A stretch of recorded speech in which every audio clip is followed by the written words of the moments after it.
Yo, yo, yo, yo, yo, what's going on, CoD Familia? It is your boy BN, aka Mr. Kingdom Builder, and today I'm going to be giving you guys a condensed TLDR highlighted summary, which is all to say the same thing, for the recent V1.0.21 patch notes titled Winter Wonderland. Now, some of you may have actually read some of the patch notes, which you can find in-game. If you go to System Mail, you'll see that they're right here, right on the 12th. Again, these ended up going live on the 13th. So, again, about 6 days ago from today.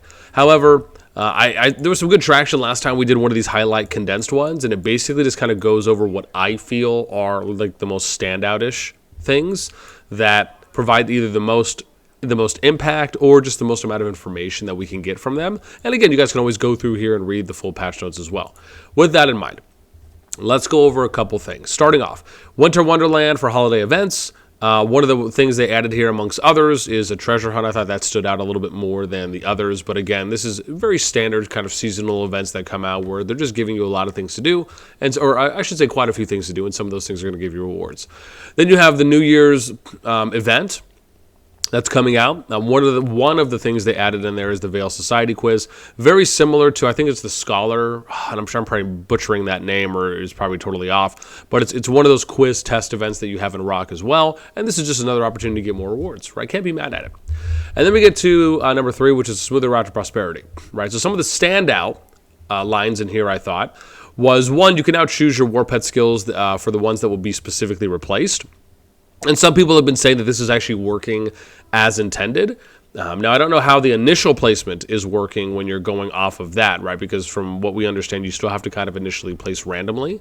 But when you're replacing the skills, from what people are saying, is you can choose from any of the active skills or any of the current slots, right? So, again, if the intention is there and people are saying that it's looking better, that's great to hear. Obviously, we'll have to see how that continues to play out. Then the next one is Artifact Sorlin's Blade. Targets take 15% less damage per additional target that is hit. Previously, this was 25%. Then we get to an even richer combat experience. Guanwin's skill, Preemptive Strike, 3% more damage if the unit is over 50% filled, right, or 50% HP of unit count, right? And previously, this was 60%, so this was a little bit of a buff. Improved description for skills with diffused damage. And then there was some heroes that ended up getting that. Just to mention some of the ones that ended up getting that for, in case anyone wants to go look, that might have actually been not bad. So right here, diffused. So some of those are going to be Veln's skill, Skogel's skill, Lilia's Awaken for some of those that you guys can go and take a look at. Then we get to reduced barricade durability and obstruction effects. The only challenge here as well is that we didn't actually hear what those were, what those specific numbers were, from what they were to what they are now. Barricades have been completely removed from Season 2+. I know you've heard me touch on this before. I actually don't think this is the right call. In my opinion, I like barricades. It's just, again, the amount needed to be reduced, and then they needed to align the construction time and the destruction time as well. So for building and removing, to make those times the same, regardless of which action you're doing, and then limit the amount that can be built, right? My recommendation was to limit it, only allow for 1 barricade to be built per person within the alliance. Again, if you have an active alliance and you got 150, 200 people there, it's 150, 200 barricades. And then limiting the amount that could be built on each flag's territory, and also accounting for if they overlap flags. So if you're building flags that are side by side, which we usually see that are being done around choke points. So again, doing that so that way you don't double up on them, right? It basically counts like kind of per area. And I'd like to see that being done. And then if that's scaled back too much, then maybe make it 2 barricades per person. But I think we need to take a little bit more of an extreme measure on this side, because remember, on-field buildable structures should not be used in mass. They should be used strategically and tactfully, right? Open field PvP is where the bread and butter is for COD. So again, these things should be complementary pieces, not obstacles or hurdles. Increased difficulty for some low-level darklings, dark creatures, and beasts. However, they didn't say what the range was, and they didn't say what the level increase was as well from before to now. Again, details matter. These are things that obviously still need to be worked on and improved when they're releasing patch notes. We for lack of better words, we would like details. Specifics. Can automatically arrange melee legions to front of march and ranged legions in the back. So this is something that you can now do in Call of Dragons as well. Or we should just say can now do. Roots of War observation feature. Anyone in an alliance can watch the match. There's a 3-minute delay. An improved Legion alliance system. Legions defending keeps are now classed as PvP legions, meaning relevant PvP skills will be activated. Can now see how many helps remain under construction or technologies being researched. I'm still waiting to like see how that looks. I'm probably just blind because I'm just maybe not hanging around and like looking in game enough to see how that interaction works. But I'll take your word for it. Can see past messages in Alliance chat after being removed. Can see up to 20 past messages. And this is the weird thing for me, because my view on this is it wouldn't make sense for you to view messages from an alliance you've been removed from, unless you can see the messages in Alliance chat after you've been removed until you join a new alliance, and then you can see their past 20 messages when you join. It's just something about that just seems weird to me, because from my understanding, the moment you leave an alliance, you're not able to see the Alliance chat anymore. So maybe you can see the past 20 messages once you join a new alliance, or anytime you join an alliance. That, I guess, makes a little bit more logical sense to me, just based on how the interactions work thus far, or the mechanic. Other improvements. Can preview a turret's attack range before placing. So that's nice. You can see the radius, essentially, right before it's placed. Upgrading turret from level 5 to 6 will cost 1 warrant. I said a warrant will cost 1 warrant. And probably should just say levels. I'll also be making this available, so if any of you guys would like to view this, it'll be in the description, pinned comment with a link. Players can choose to hide their merits from others until Augerstone reaches merits calculation chapter. This is interesting. Again, I'm not a fan of this. I don't think there should really be a need to hide your merits personally. And if you're in an active and well-structured, organized alliance, they're going to ask for your merits anyways. So if you hide your merits, it's really just a detriment to you.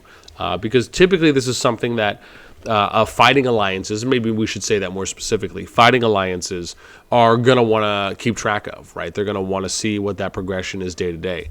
And for me personally, it makes sense. I get it, right? There's a reason why you would want to not calculate, but to track merit progression, whether that's day to day, if that's every couple days to every couple days, a week to week, right? These are important things to look at, especially if you are in a fighting alliance, because obviously they want to make sure you're fighting, right? And so again, I think there is value, and there's obviously a need for tracking this type of data.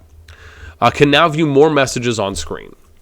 I guess. I don't know if I've really, maybe, you know, let's take a look. Maybe I'm just blind and I really haven't noticed. I mean, I guess. I don't know. Personally, I think that the spacing here could be less. If you look at the amount of spacing between each of these messages, I actually think this could be a little bit less. You could maybe half the spacing here, which is, I guess, the indent, or I'm forgetting what it's called, but you know what I'm saying. That's something I think they could do, and that would help a little bit more as well. The next one here is we have cross-server viewing feature.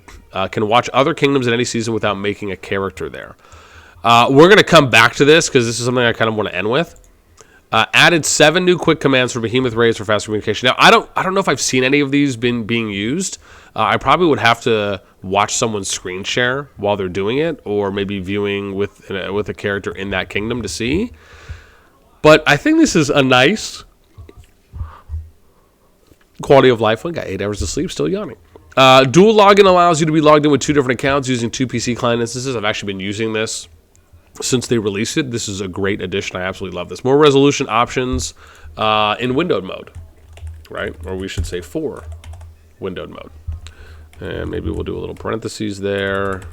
Okay, looks good. So now I want to end with the cross-server viewing feature, because I think this is one of the best features that I've ever seen in a kingdom builder. For, again, the games that I've played and my experience thus far, I have never heard of this type of feature with the quality that it is. And I want to point out, there are there's still some fine-tunements that I think they can actually do and add on to this.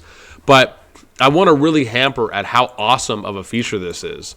And to really hammer this home, let me show you what I mean.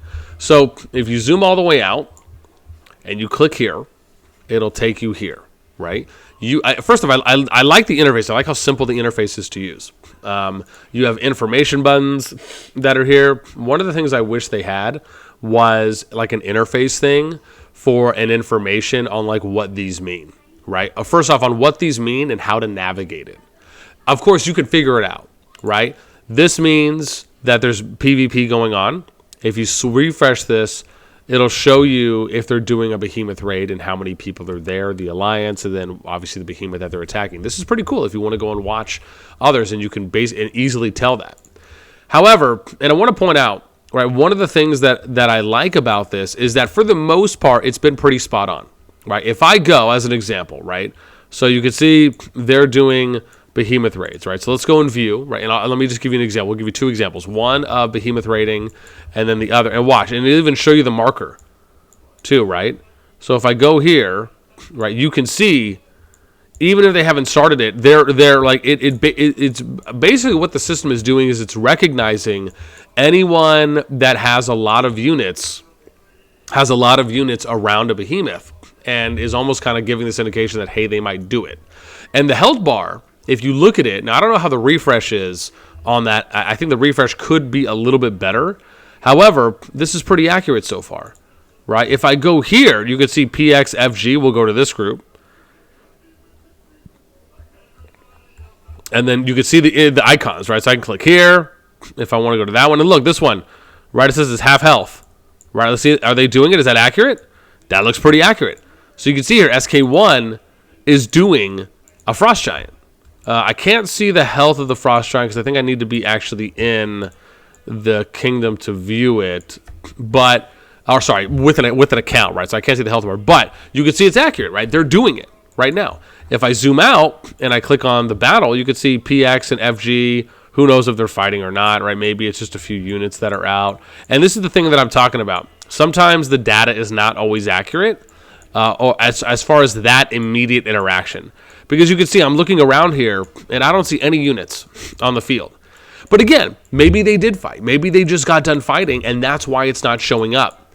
Right? Maybe there was a turret or something. Maybe there was like turrets that were fighting each other or attacking each other, right? Again, I'm sure there could be other reasons. Maybe they had fighting cannon turrets, right, that they upgraded their towers to. So, right, that could have been a thing. So, like I said, I think the alert system, the way that they identify potential PvP, there is some opportunity there. And here's another example, right? So if I go here to this one, and we go and look, right, and then we'll zoom out, we'll click here, and then we'll zoom in, right? Is there some PvP that's going on? Right, which I don't see anything, but okay, so there's a little bit right here, right? So you can see some fighting that's happening here, not a lot.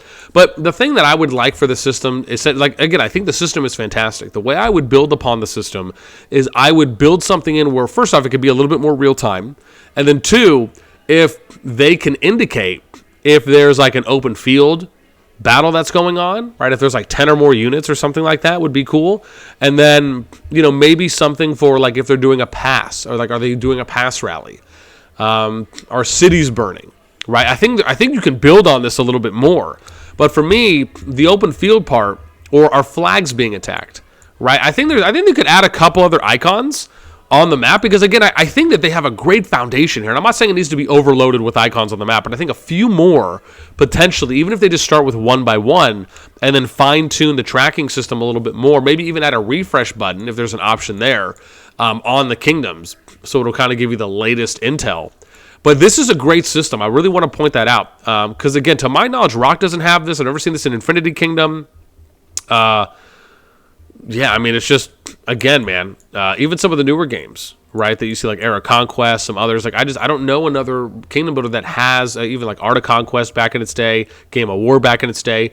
These were titles that, again, from my understanding, did not have these tracking systems that looked as good as this did, and really allowed for players to go and experience a lot more PvP out there. So, again, this is exciting for me. I can't stress enough how awesome and how amazing this type of system is. And like I said, I think there's a few opportunities, a few ways that we can still fine-tune and improve. But this is a great starting point. And like I said, I think this is, in my opinion, this and potentially the row observation feature are probably the two best things to come out of, and probably the war pets too as well, are probably the 2 to 3, we'll say, best features to come out of the update. But there's a lot of good quality of life here. So hopefully you guys enjoyed this condensed TLDR, even though I know I went on a little bit here to talk about this thing, which I just absolutely love, and hopefully some of you have been enjoying it as well. That's going to do it for me. As always, until next time, I'll catch you later.